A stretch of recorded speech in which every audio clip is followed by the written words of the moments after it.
দেখো, বাড়িতে বিরিয়ানি হলে বিরিয়ানি বানানোর দায়িত্ব আমার মাথার ওপরেই এসে পড়ে, আর সেটা আমি একদম মাথা পেতেই নিই।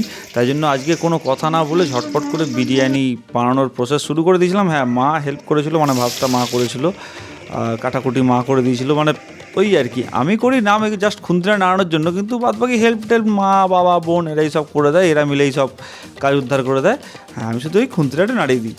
এইটার মধ্যে কিন্তু একটা আলাদা জাদু ম্যাজিক কাজ করে। দেখো, আমি খুন্তি নাড়ালে একটা ওই খাবারটা না স্বাদ আলাদা অন্য রকমের হয়ে যায়। যাই হোক, সবাই তো বলে আমি ভালো বিরিয়ানি বানাই, মানে খেয়ে মা বাবা বোন তাই তো বলে। আর আজকে লেস্টোস আর লোকলেকেও ডেকেছিলাম খাওয়ার জন্য, ওরাও তো খেয়ে বললো খুবই ভালো হয়েছে বিষয়টা। এবার আমিও নিয়ে নিয়েছি, আর আমি যখন বিরিয়ানি বানাই না তখন বাড়িতে চেষ্টা করি কলা পাতায় খাওয়ার, কারণ কলা পাতায় বিরিয়ানিটা খেলে বেশ অন্যরকম ফ্লেভার লাগে, অন্যরকম মজা লাগে।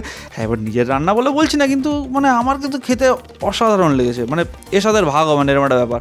যাই হোক, তোমরা বাড়িতে কে কে বিরিয়ানি বানিয়ে খাও সেটা কিন্তু কমেন্ট করে জানাতে ভুলে যেও না। আর ভিডিওটা যদি ভালো লেগে থাকে তাহলে কী হতে জানো তোমরা, লাইক কমেন্ট শেয়ার।